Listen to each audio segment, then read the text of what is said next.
want you to mainly look at this bottom one here. Okay, the 4 C's. Caring, clear, consistent communication of expectations. When you look up here, there's a whole lot of words for a reason. What do you think these words would become if they were rules in your classroom? Just a blur, kind of like wallpaper, right? You're going to write it all pretty and put it up there. Is anyone going to look at it again? Probably not. Okay, so just be thinking of that when you're creating rules and procedures for your kids. We want them to be for your students, okay, and for you to be able to reference them. But a whole bunch of words, even you guys are probably kind of glazing over this. It's a lot to read, and for our students, that's too much. So this slide was purposely made with a lot of words to show you, hey, when we have rules and procedures, we want them to be easy to see, clear, and we want to make sure, most of all, that we communicate our expectations of those rules. Okay, so we're going to direct your attention to page 3 in your binder. Okay, page 3 has some information on creating those rules and procedures. And research has shown that one of the best ways to create procedures and rules that your kids will remember is actually through a PowerPoint or a Google slide, however, not using words. So using visuals. So taking pictures of what the kids should do versus maybe what they shouldn't do. So for example, in my classroom, I had an electric pencil sharpener, but it was one of those like super expensive ones that only I wanted to use because I knew one kid was going to shove a colored pencil in there and it would be done for the year. And we also had one of the ones like this on the wall that would barely work, and they would just do that and the shavings would like go all over the floor. And yes, it was always jagged, and it was just, yeah, so that didn't work. So to get around that, I had 2 different buckets. One bucket was sharpened pencils, and I always had a bunch that were sharpened, and then I had a dull bucket or a needed to be sharpened bucket. So before school would start, I would have a whole bunch of sharpened, and then the other bucket would be empty. So as the kids needed to exchange a pencil or they magically lose one throughout the day, it happens every day, I don't know how, they would go and they would give me a signal. So my signal would be, 1, you need a pencil. I wouldn't have to answer. I could just, nod my head, yes or no at that time. They would go and do that. So for my PowerPoint, I could just take a picture of my buckets, upload it, show them this is what you do, maybe a visual cue, this is what you do, here's your pencils. They're going to remember that visual versus me just standing over there. Okay, when you need a pencil, this is what you're going to do, and you're going to go over here, and they're not going to remember all of that. But they'll remember a picture that they see. Okay, so pictures, visuals, cues are great ways to get this to stick in our kids' brains. And Catherine shared something with me earlier that was super cool. Would you mind sharing that thought from 3M? The brain science research they've gone back, and there were some studies that were done with 3M, the company that pretty much makes just about everything we use in our household, right? But the study said that with our brains, we think, but with our eyes, we also think and we can remember. So our eyes can send a signal back to our brain 60,000 times faster by just seeing an icon or a symbol than just reading text alone. So whenever you have things around the classroom and you see the pencil like Lauren said, they're going to be able to, basically the information becomes sticky in our brains. And we were joking around at lunch about the example. If we said, I'm looking to see if anybody has it, it's summertime, so everybody's wearing their cute sandals. But but if I said, okay, you have those tennis shoes that have a little swoosh, what automatically comes to your mind if you were to visually see that little check mark, that swoosh? Nike, because they're marketing geniuses. So it's almost like, how can we kind of market our rules and our procedures to our students so that they know and they have that unique sense when they walk into our classrooms. So, and if you're interested on where do I get these icons that Lauren and Catherine are talking about, like these symbols, talk to us during a break, because there are some websites that we can share with you. Creative Commons, so no copyright laws, and it'll have, you just plug in what you want, and they can give you symbols so you don't have to create them all on your own. You just find what you want, and that might help you out too to kind of make those things sticky for the memory, okay? Thanks, Catherine. And if you notice our slides, we have the little puzzle pieces on the top of each slide that kind of goes with what part of classroom management we were talking about at that moment. Okay. So going over procedures. Okay, so if we don't establish the rules and norms, our kids are going to establish their own. They're going to do what they think they should be doing, which we don't really want them to be doing. Yes.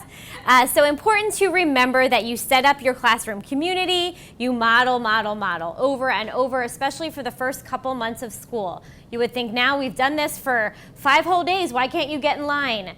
But remember, they have different expectations everywhere they go, so that modeling is so important. And just kind of like Catherine had alluded to the Nike symbol, just like that, procedures are everywhere and in common places that we go all the time. So how many of you have ever ordered coffee from Starbucks?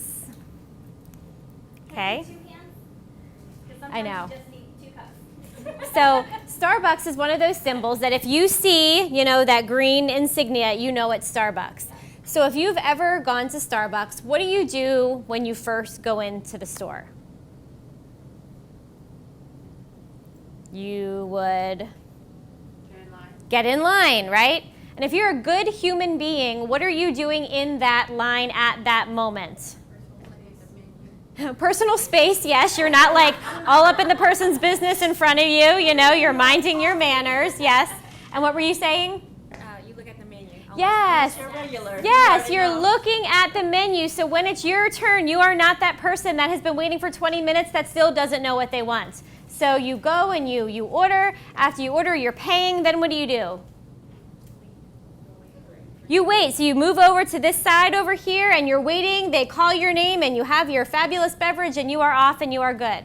Okay, comfortable. I go to Starbucks a lot. Not only do I have a caffeine addiction, but I feel comfortable, right? I know what to do. I know what I'm going to order. I know their procedure. I know I'm going to have my name on my cup and I'm going to walk out and I'm going to feel satisfied.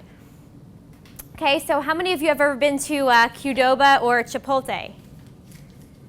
Okay. So I am not a regular at one of these places, mostly for this reason, true fact. So you go in, you're waiting in line, but then what? It's your turn. Oh. There's like 17 bins in front of you, right?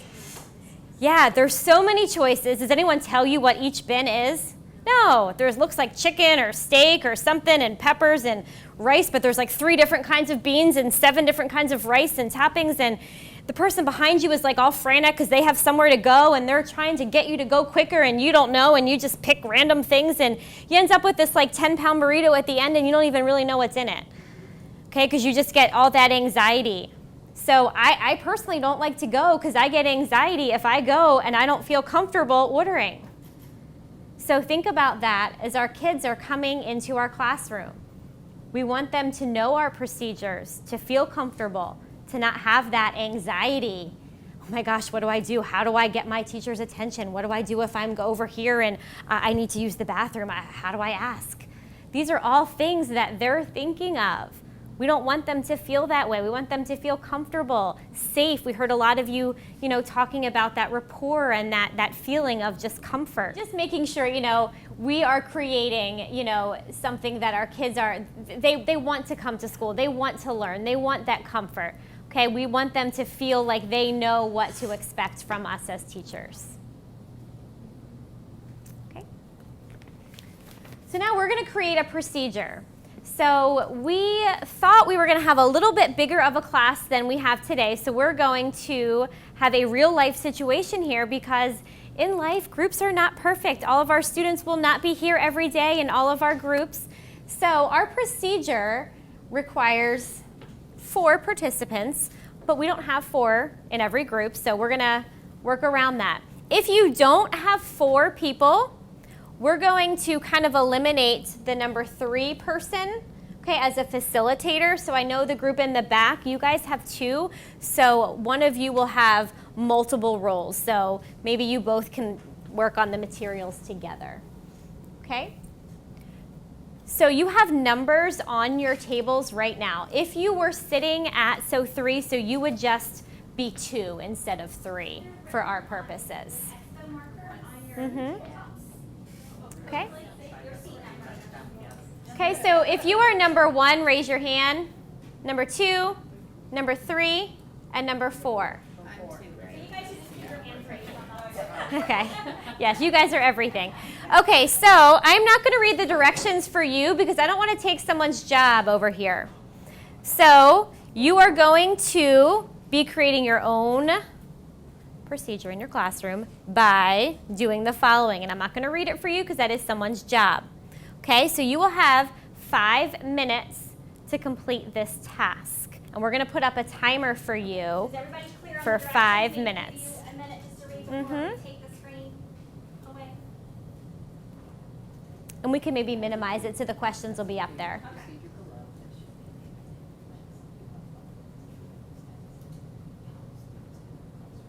Look at this. I love it. Taking a picture so you can view it later. Okay?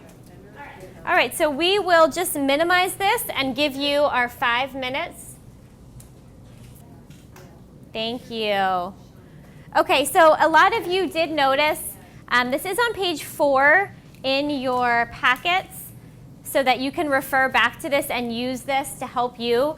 So before class, Catherine and I decided to number the desks just because this view looks very different from our view as a teacher. So if this is what we're showing our kids, having that visually on their desk for them to see kind of takes away that anxiety of not knowing what number they are. So if you call on them, they're not scared that they're going to pick the wrong number. So that just was something easy. It took us about 20 seconds before class just to quickly write the numbers on the desks.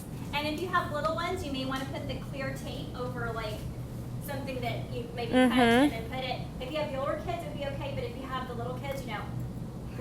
Right. And then all of a sudden the number's gone.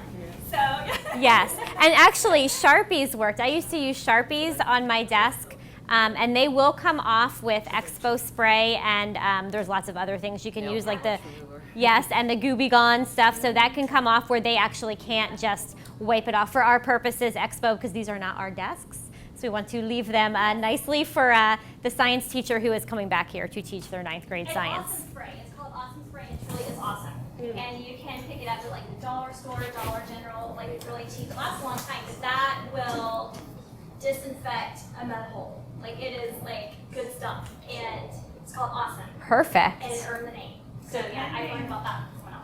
Depending on the surface, but if you have a Sharpie, it will also come off with an Expo. Okay. If you take the, Oh, then you take write the over Expo, it. over it, like, yeah, over the Sharpie, and then you can erase it. That's good. It does. So yes, we can use all of these things, you know, just to make it easier for you. Yes, yes. And thank you guys for sharing. These are all things that we learn from each other. I've never heard of Awesome Spray, but just because of that, I might go look for it because it just sounds cool. Teacher supply list. Yes. Wish list item. So we're going to give you guys a moment now to reflect on that strategy that we just used. We did create a new procedure. So on the bottom of page 4, we're going to give you some reflection time for that. So we'll give you about a minute to do that. So as you're finishing up your reflections, I'm just going to call on each group. We're going to start with one question. We're not going to go around 3 questions for each group. And I want you guys to share out. And this is a possibility that you will learn something else that you can add to your reflection on that page. So just looking at how the students will enter the classroom. How did you guys talk about that? How are students enter your classroom? Great. Great. Thank you guys. So for the second question, how will students get help? So the 2 ladies in this table, would you guys share how they're going to get help? We talked about the Ask 3 and then me. Great. Some people have like assigned experts, but we're both working with older students, so I think we kind of we're gearing towards any 3 are probably going to work. Great. Thank you. Okay, and the third question, how will they exit the classroom? So guys in the back, how are they going to exit the classroom? We kind of said like the reverse of how they would enter, you know, like quietly line up, but before they do that, to put away the materials, like so how they entered the room, how everything was, organized or whatnot, for them to set that expectation for them to put everything, all their belongings away in the desk or wherever, and then for them to quietly line up. Awesome, great. So in the spirit of choice, our group up here, we're gonna let you guys choose one of those questions to share out with us. One that stuck out or that you had some great conversation with that you can share with us? Yeah. Okay, sorry. We discussed a lot. That's good. Yeah, that's great. One of the things that I think is a kind of commonality is that using hand gestures for things that are required. So creating a hand gesture that everyone's going to recognize as using the restroom or getting water or having a question or that sort of thing. So, Great. For me. Yep. So that was probably one of the bigger discussions that we had. Great. Another presenter that I did this with, he learned this from Harry Wong with the 5. So, 1 was drink, bathroom, sharpen or exchange pencils. 4 was if you had a personal question for the teacher, not to ask out loud. And 5 would be just, answering a question. So that, you're in this deep discussion and you don't have this, I have to go to the bathroom. And then it kind of like deflates everything and you were hoping for like this great answer and it was, I have to go to the bathroom. So kind of, having symbols and gestures so that you're not stopping your lesson or your discussion if someone needs a drink or needs to use the bathroom. And have a legend or a key somewhere so kids forget. So I even had he had a picture of the hand, and then 1 next to it had what it was. So this was drink, 2 was bathroom, 3 was whatever pencil procedure you had, 4 was personal question that you could say talk to me after at recess or whatever, and then 5 was I'm going to answer a question that we're having in class. But whatever it is, like Catherine said, you don't have to use that. Whatever you use, have it posted so that the kids know what the procedures are. And it all goes back to what you said, Lauren. The consistency is key, and then also communication. We just don't assume that they know what we need them to do. Just practice. Practice makes perfect. Yes, and yes. 8 years. Okay. I know. In only 10,000 hours, we'll all be good, right? So, and like Catherine, like she said, with the consistency, the I do, we do, you do. Has anyone ever heard of that? So you're showing them over and over what you expect. You're modeling that behavior. We are trying it together. So let's all try to ask to use the bathroom. Okay? And then now that you have to do it on your own, what are you going to do? And not just 1 or 2 times, but consistent throughout the beginning of the school year. And then again, right after breaks, after winter break, after, spring break. After their mental break. Yes, yes. So just keeping that in mind and always going back to that. Right. Consistency is key. Any other questions? Okay, so student voice. So how did we involve your voice today so far? Catherine and I are trying not to talk the whole time because we want you guys to share. Oh, yes, so making norms, okay? We didn't say, these are your rules for today. Okay, we created buy-in, yes. The sticky notes. I know we haven't gone over them yet, but that was kind of like, our question. Your bell work. Mm-hmm. So your sticky notes, your bell work. Sharing out as a whole group, but also giving chances to talk in teams, so really everyone always has a chance to talk. Absolutely. And does it help you as adult learners to kind of warm up first before the gentle pressure happens and you might be called on? Mm-hmm. So like those types of things with students too, just those little warm up conversations, cooperative learning. Mm-hmm. Can we get a 4th one? You allowed groups to make decisions about what they wanted to talk about. Mm-hmm. Yep. And how they feel best working, right? Yeah. Yeah, we had one smaller group. Would you guys feel more comfortable this way? And conversations that you would have with your students. This is real life, right? We want them to buy in. We want them to want to come to school. Okay, so the more opportunities we give them to show their voice. Okay, now just because they give us ideas, does that mean we always have to use all of those ideas? No, you had a great thing think? that. What? Yes, say that. Damari Dillard, she is an elementary principal, and I've had just the blessing to work with her in the past. She's brilliant. But she used to always tell us when we would all work together with curriculum writing, she's like, everyone gets a say, but not everyone can get their way.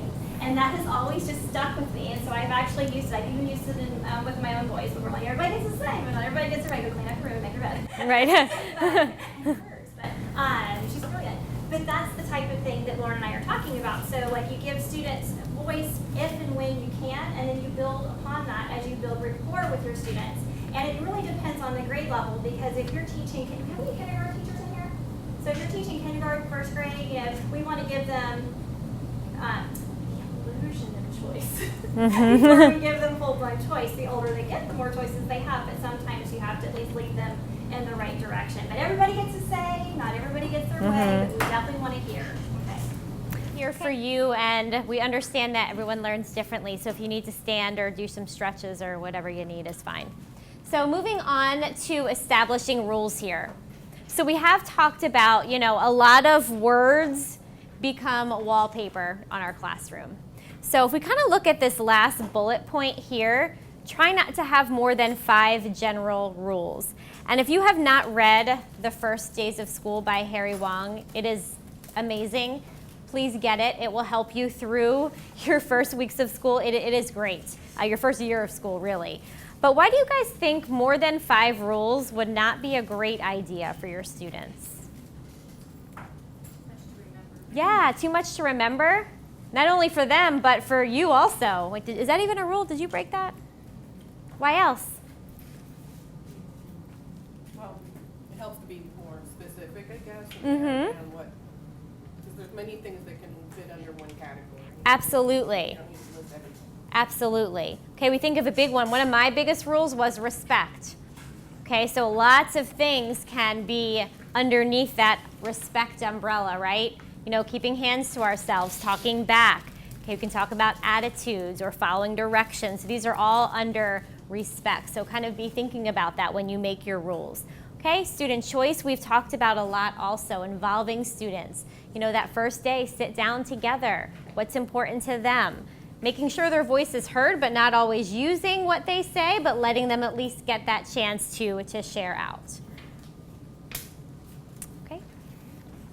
Just gonna move on to our next one. Perfect.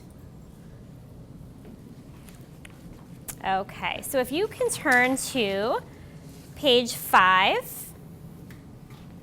Okay, at the top of page 5 talks about establishing rules. Okay, and also what to consider when students violate rules.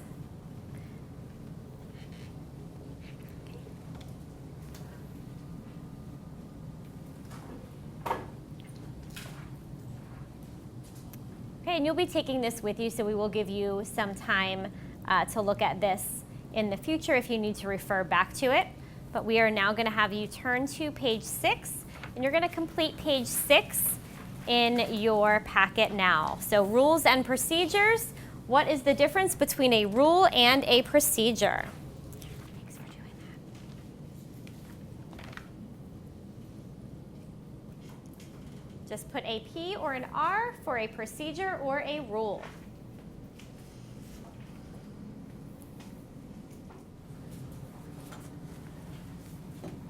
Okay, so we're just going to call out our answers here. Okay, so be positive and polite. Rule or procedure? Rule. Rule. Line up by number order? Procedure. Clean up materials before switching centers? Procedure. Respect others and their property? Rule. Use roles when teaming? Procedure. Safety first. Rule. Okay, so what's the difference? Well, procedures are how you do something. Okay. Right, the direction, step by step, this is how we do it. What else? Yes? Rules are almost common sense, and procedures are more specific. Okay.